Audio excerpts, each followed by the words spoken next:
All right, folks, so the Intersecondary School Sports Association this week made a statement that says it will be paying more attention to security at football matches following two incidents, one being deadly over the weekend. Joined us this morning to unpack this and discuss measures that can be taken is the president of ISA and the principal of St. Elizabeth Technical High School, Mr. Keith Wellington. And before I introduce him, that deadly thing we were talking about was not a schoolboy game. There was an incident at a schoolboy game, but when we had 9 people shot, 3 killed, that was not a schoolboy game. So let me make that clear. So I don't think Mr. Wellington can speak to that. Morning, sir. Welcome to Smile Jamaica. How are you, sir? Good morning, Curtis. Good morning, Simone. I'm good, and how are you? Morning, Sir Keith. Can't You're complain, well, thank you. Give thanks, and thanks for asking. As I said, we made that clear. So that deadly incident had nothing to do with your competition, but there have been incidents, and interestingly, you and I had a little discussion about this just a couple of weeks ago. I don't know if you remember that. Yes. Yes. About security and control at venues. What are your thoughts on that? There was an incident at a high school game that someone was held with a gun. A spectator was held with a gun. No. Let me clarify that as well, Burtis. That was not at a schoolboy game either. What happened is that sometime after a game I think it was in Spaldings. Right, Alphonsus Davis. The game was right. So the game was held, I think, in Christiana or in Spalding, but in the town there was an incident where the police took a gun from a young man. Who it is alleged was at a game earlier in the evening. So we don't know if he had the gun at the game. Okay. I just wanted to make that clear as well. But he wasn't coming from the game directly when he was held, and nothing happened at the game. Okay. But what are your thoughts overall about security at and even high school sports? Because you control all the sports in high school, so not just football. But what are your thoughts on security there? Well, Burtis, I know all of us would like to be in a position where we are able to sleep at home with our doors and windows open.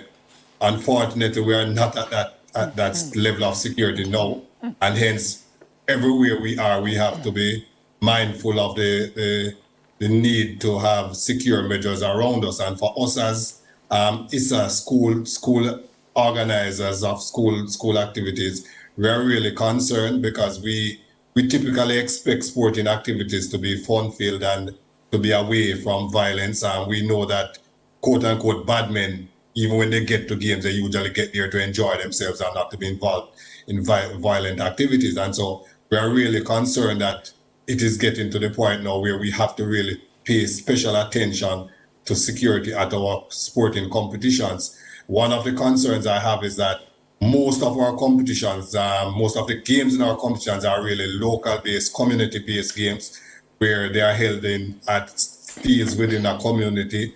There isn't necessarily a strong physical security presence in terms of police and fencing and all of that. And that is where I'm really concerned. I'm not so concerned about events at the stadium or at a venue, probably even like States, where the entire perimeter walls are there and fencing, and you can scan people coming in. What I'm more concerned about are those smaller venues where there may not necessarily be a lot of physical security measures, and where even police presence is limited. And so we have to be appreciative of the bigger picture, which is what is happening generally with crime in our society. And as schools, we want to believe that we also need to focus on trying to stem it from the source rather than not just trying to prevent after the fact or just before events, criminal events take place. So we as principals, as teachers, we want to help by encouraging our young people to stay away from crime and providing the opportunities as well for them to be involved in activities that take them away from crime.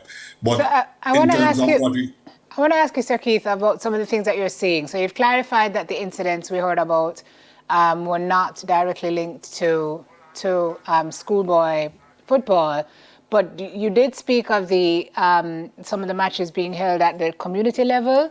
Neville and I were speaking this morning, and he was telling me about some of the matches that his team has played and what has happened in the aftermath of those matches with, people literally in the team's faces and chucking badness. And what are some of the things you've seen that have caused it's a concern? Crowd control. So what you alluded to was the matter of crowd control.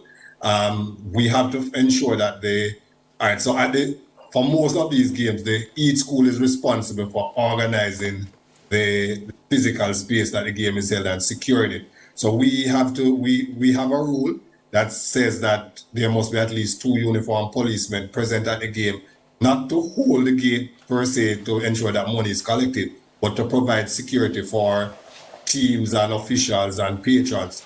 We will have to look at how is it we can ensure that that is done. And these policemen search folks going in? That is something I don't think that we do as much of. And again, as I said before, the sad thing about it is that at the stadium, obviously, people will get searched and scanned, and at the bigger venues, yes, but at the smaller venues, because even the incident, remember, the incident at Spring Village was a community activity a community center. It wasn't somewhere where I would expect that you'd have a lot of people coming from communities outside of the immediate vicinity. And that in itself is a problem. You put in security measures for bigger events where people are coming from all walks of life. But now we have to be thinking about just the local activities within community.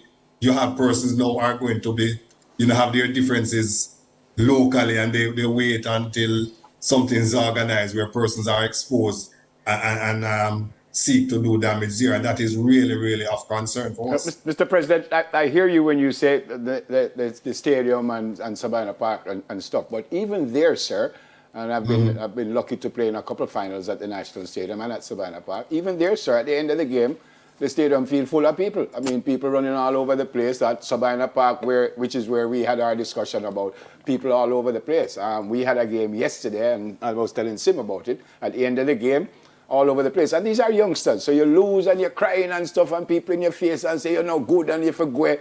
And if anybody retaliates, you're going to hear say, boy, Burgess never teach them how to lose and stuff like that. It's a little difficult, sir. How you deal with that? And how difficult is crowd control really to effect, I guess, is if you've identified it as a problem, how do we move to address it? Again, so there is the root of the problem, which is our culture and how we socialize our people. And that is going to take time.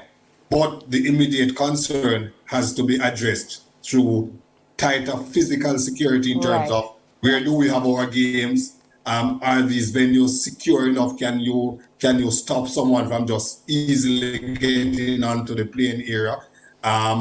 So that physical security, as well as the personal security, personnel being actively engaged in things like searches and monitoring of venues. So not just coming to actually stand like everybody else and watch a game, but actually watching the persons who are likely to breach the security. So I think that we have to focus a lot on that. But as I said before, the real issue, the real root of the problem is our culture and how we understand the value of abiding by principles. It's not much different from people not wanting to join a line. And you have an activity taking place where persons are to join a line to be served, and everybody bundles front, waiting to cut in. Could accountability, how do you hold, for example, a venue? So the match, for example, Nev, that you played yesterday, if you have a breach where folks are rushing onto the field, verbally abusing some of the players, or accosting, maybe not abusing, it's really a multi-pronged question. One, can we get the venues to have some kind of checklist, Sir Keith, that you would say they have to prove they have this in place before you can be approved to host this match? Two, in the event of breaches, this is what will happen. And maybe three, are we looking at a point where we're going to have no spectators at the matches and the match have to play without people inside of the venues? Seriously? Yeah. So if we take schoolboy football as an example, Simone, we have 700 plus games.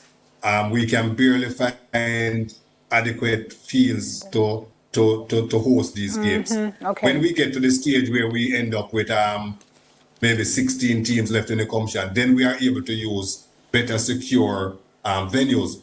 But that is not to say that we should not be doing something about it. And we have we have the authority to say that these venues, they don't have adequate, at least the minimum requirements to host game at a particular level. We have to look at the communities that are involved and see that we're not going to have games at these communities, right? So it is going to be left now to the schools and the community themselves to decide whether or not this is something that they want to happen to them, where they are not able to host their games, where they are going to be depriving our youngsters of the opportunity to participate in front of their families because of indiscipline. And so, as I said before, communication and trying to get to the root of the problem in terms of the culture is where we really are going to be able to solve it. We are not going to be able to find enough physical secure venues, enough policemen and paid security to man these activities in such a way as to make everyone comfortable that everything is going to be fine. So it actually has to be a lot about education.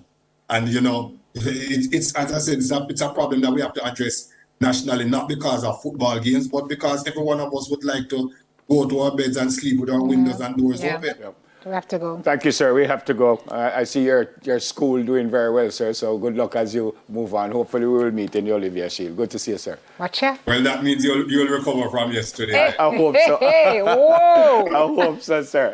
I think Georges need a coach. I have a feeling that Georges need a They need a coach. coach. Wow. I'll take you and send them one. Thank you, sir. God bless you and the school. Say hi to the coach and the boys for us. All right, sir. Keith Wellington, president of Intersecondary School Sports Association and principal of St. Elizabeth Technical High School. Judges need a coach? Yeah. Me know somebody, you know. Yeah. The minute the Jollies team, I lose. They have to get to that coach. He's terrible. I agree fully. Don't it? Yeah. Brown man need to go. Yeah, I can spend more time at home. Let him stay where he is. He's very good. No, I don't take no more move past my Jamaica. I'm gone, man. So. Have to make it school tour. We talk about that when we come back. Leave the coach. He's doing a fantastic job. Don't take him away.